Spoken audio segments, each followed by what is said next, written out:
Un beau matin, Miffy reçut une carte postale de son ami Boris.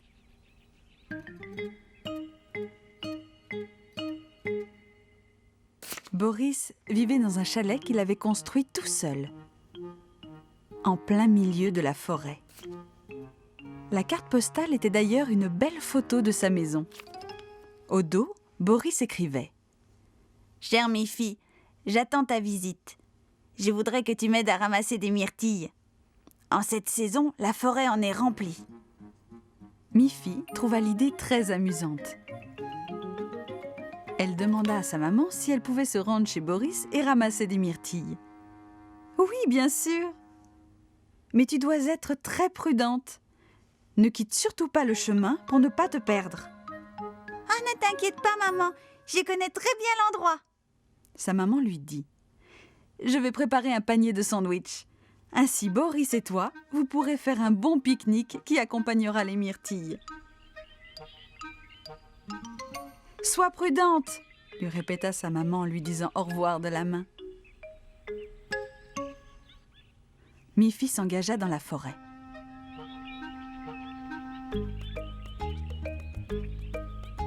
Elle entendait les oiseaux chanter.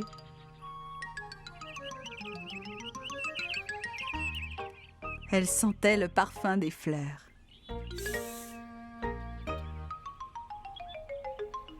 Elle vit de superbes papillons de couleur voltant de ci, de là.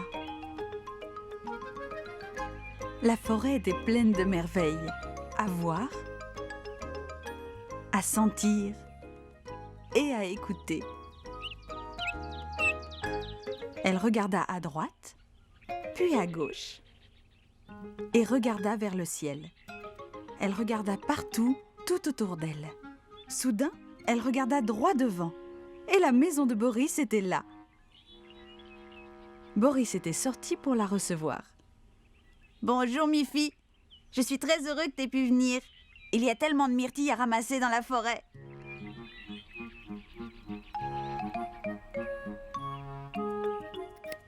Ils ramassèrent et ramassèrent encore. Leurs paniers furent très vite remplis de myrtilles bien fraîches et bien mûres. Leur estomac aussi était plein de myrtilles fraîches et mûres et de sandwichs.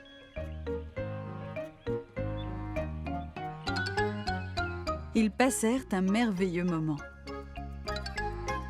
Bientôt, le soleil se coucha. « Oh !» dit Miffy. « Il est temps de rentrer chez moi. » « Tu crois que tu retrouveras le chemin ?» demanda Boris. Il était un peu inquiet que Miffy ne se perde. « Ne te fais pas de soucis, Boris. Je connais bien le chemin. » dit Miffy. Elle se mit en route avec son panier plein de myrtilles. Mais il commençait à faire sombre, de plus en plus sombre. Miffy regarda à gauche, regarda à droite, mais tous les arbres se ressemblaient. « J'ai très peur. Je crois bien que je me suis perdue, » dit Miffy. « Pas du tout, » dit Boris. « Tu n'es pas perdue. Je vais te montrer le bon chemin. » Miffy était bien contente que Boris les suivît sur le chemin du retour. Il l'accompagna tout le long du chemin jusqu'à l'orée de la forêt. « Nous y voilà, » dit Boris. « Ta maison n'est plus très loin. Tu vas pouvoir rentrer toute seule sans problème. » Miffy quitta Boris sur un au revoir et pensa « J'ai beaucoup de chance d'avoir un ami si prévenant. »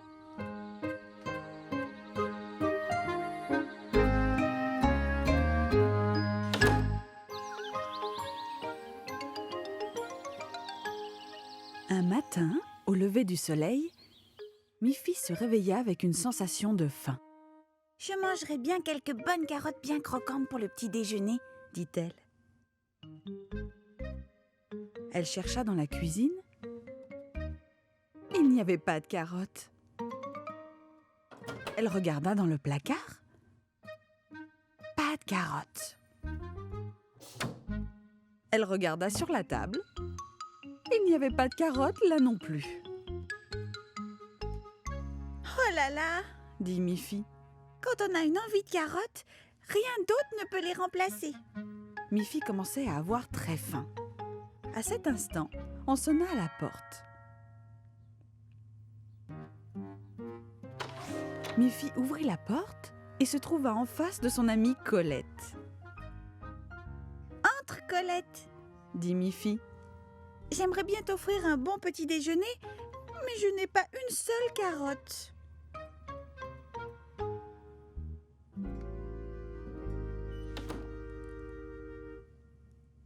Incroyable, dit Colette. Tu as cherché partout ?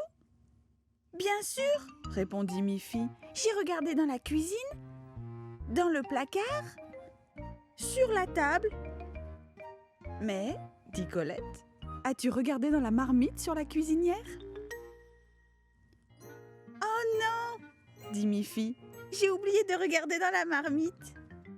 Elles se précipitèrent toutes les deux vers la marmite. Hélas, la marmite était vide. Quelle déception! Maintenant, moi aussi j'ai faim, dit Colette. Je sais ce qu'on va faire. Nous allons chez moi. J'ai de belles carottes qui poussent dans mon jardin. Mais hier, je suis passée devant ton jardin, Colette, et je n'ai vu aucune carotte à l'horizon. Colette se mit à rire. Allons dans mon jardin, je vais te les montrer. Miffy n'en croyait pas ses oreilles. Est-ce que les carottes poussaient en un seul jour ? Elles se dirigèrent donc vers la maison de Colette. Miffy ne savait que penser. Quand elles arrivèrent dans le jardin de Colette, Miffy regarda partout, mais ne vit pas la moindre carotte. « Mais il n'y a pas de carottes ici !» dit Miffy, vraiment très déçue en ayant de plus en plus faim. Je savais qu'elles ne poussaient pas en un jour. Bien sûr que non, dit Colette. Mais il y a plein de carottes ici. Seulement tu ne peux pas les voir. Elle se pencha et retira de la terre une belle carotte rouge. Ha ha, dit Miffy. Les carottes poussent sous la terre. C'est pour ça que je ne les voyais pas. Serre-toi, Miffy. Prends-en autant que tu veux, dit Colette.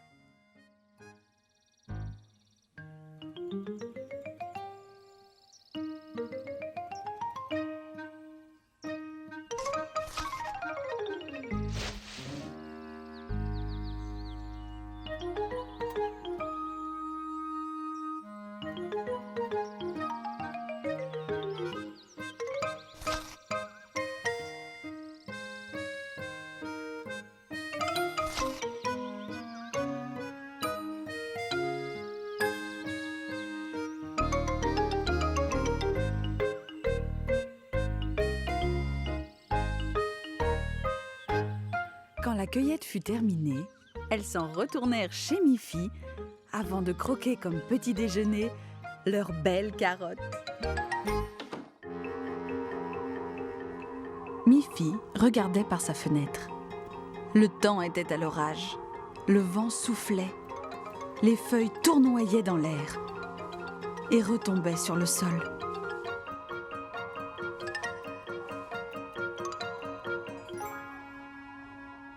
Mais soudain, le soleil apparut.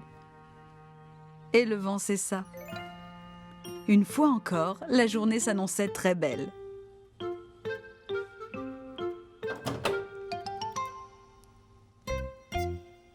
Miffy prit un ballon et sortit pour jouer.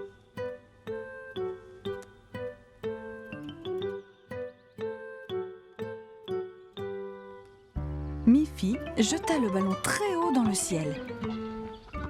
Il retomba par terre et roula jusqu'au pied d'un arbre. Miffy courut pour le ramasser. Et savez-vous ce qu'elle vit alors ? Un tout petit oisillon. La tempête l'avait expulsé de son nid. Et il était encore trop petit pour pouvoir voler. Oh là là, dit Miffy.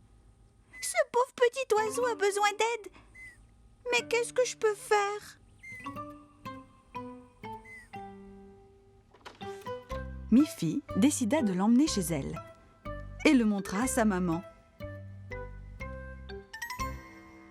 Comment faire pour aider ce pauvre petit oiseau ? Je pense que la tempête a dû le chasser de son nid Il doit être blessé. Maman Pompon examina le petit oiseau.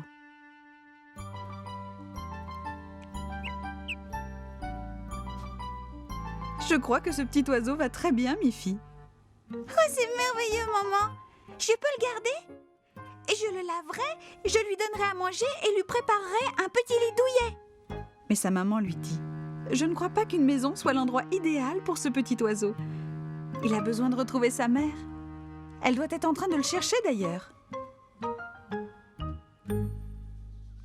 Elles sortirent de la maison et virent la maman oiseau voler autour de l'arbre, cherchant son petit oisillon. Nous devons ramener ce petit oiseau dans son nid sur l'arbre. Il est trop petit pour voler là-haut tout seul.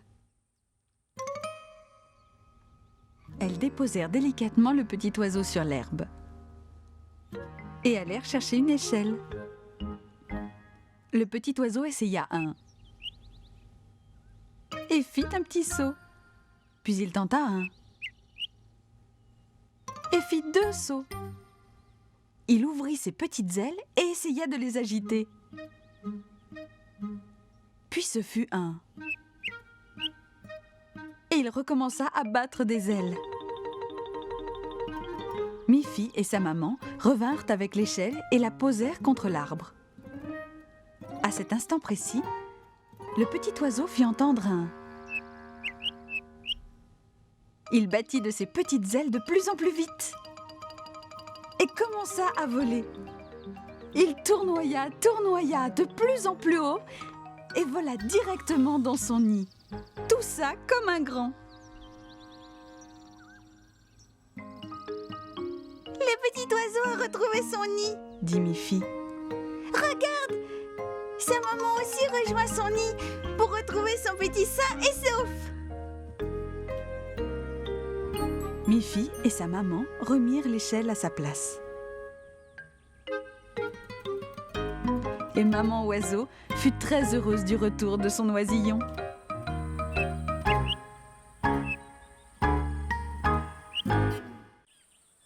Miffy jouait au ballon dans le jardin.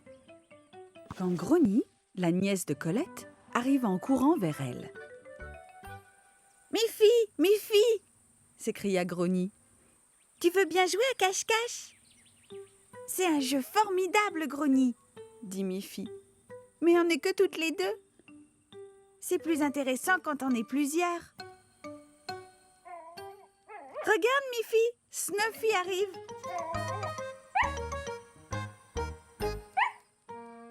Alors, allons chercher Boris et Barbara. Comme ça, nous serons 4. Et Snuffy pourra nous regarder jouer à cache-cache. Elles s'en allèrent toutes les 3 à travers la forêt et arrivèrent devant le joli chalet de Boris et Barbara. Bonjour Boris, bonjour Barbara. Quand vous aurez fini votre travail, vous voulez jouer avec nous à cache-cache ?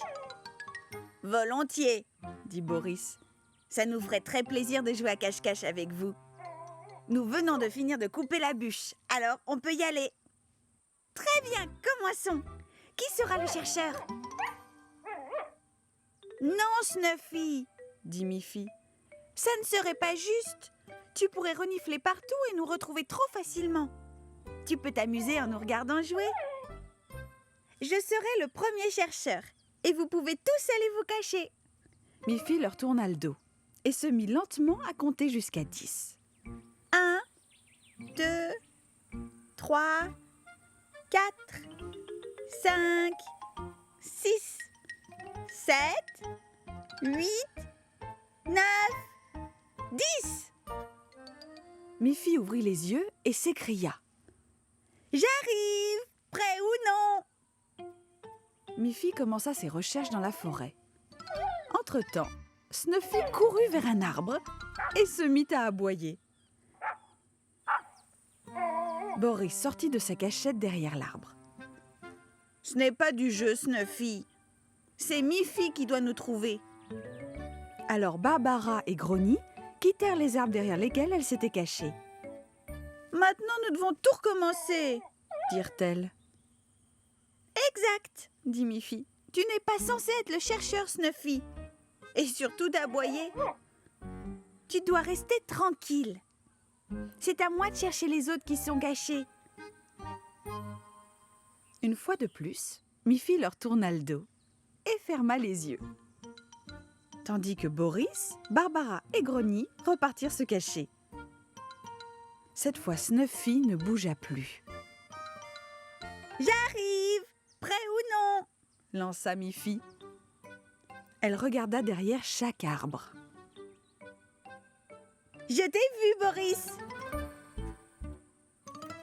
Je t'ai vu, Grogny. »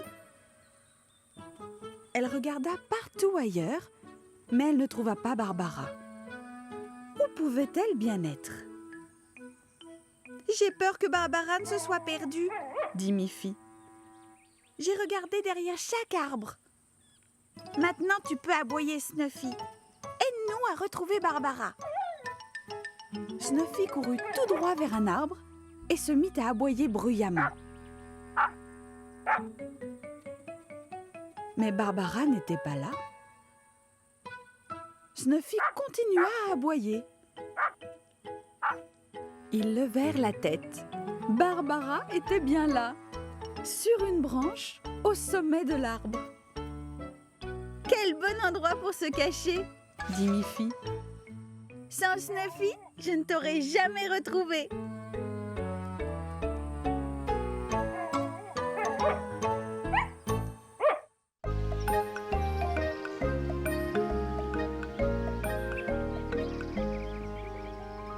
Dans la classe de Miffy, il y avait un grand mur tout blanc. Miffy leva la main et demanda à sa maîtresse. « Est-ce qu'on ne pourrait pas décorer le mur avec de jolis tableaux? On pourrait faire des dessins et les accrocher dessus. » « C'est une excellente idée, Miffy, » dit la maîtresse. La maîtresse distribua du papier, des crayons, de la peinture. Aussitôt, tout le monde se mit à dessiner.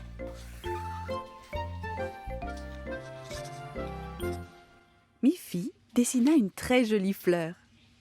Mélanie dessina des coquillages. Agathe dessina un poisson. Guillemette, elle, dessina un bateau avec des voiles. Miffy utilisa la peinture jaune pour sa fleur et verte pour la tige et les feuilles.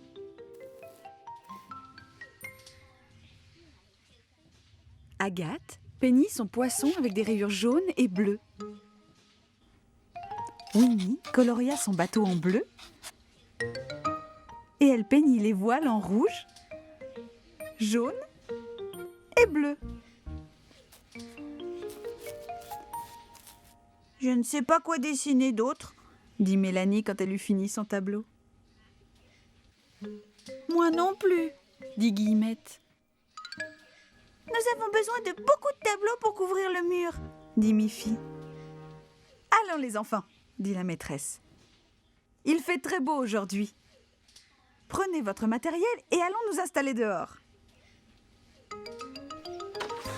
Vous trouverez un tas de choses à dessiner en regardant autour de vous. » Dans la cour de récréation, les enfants s'inspirèrent de ce qu'ils voyaient. Miffy remarqua d'autres fleurs de couleur qu'elle pouvait dessiner. Mélanie dessina un minuscule papillon rouge. Et Guillemette dessina un grand arbre. Il y avait tant de choses différentes à dessiner dans la nature.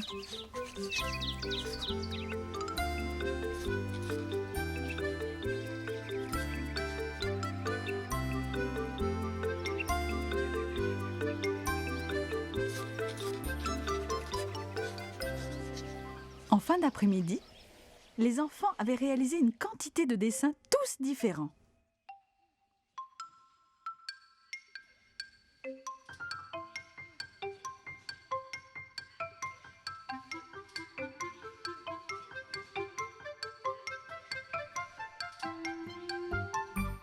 La maîtresse était très contente d'avoir autant de nouveaux dessins à mettre au mur.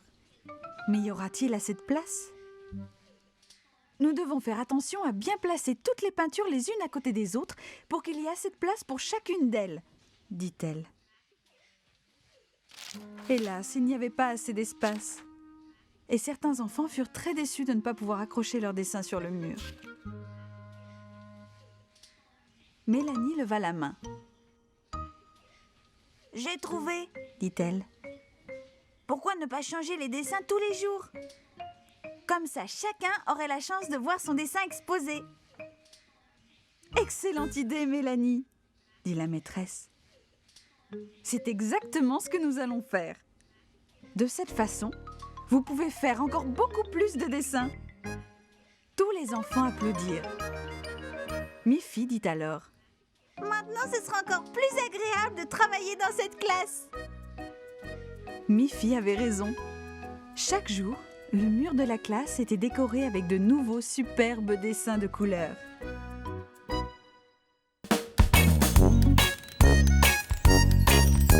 Miffy court et c'est la joie. Avec ses amis, on ne s'ennuie pas. Snuffy, Agathe, Barbara, Boris, Colette, ils sont tous là. Et tous ensemble, belle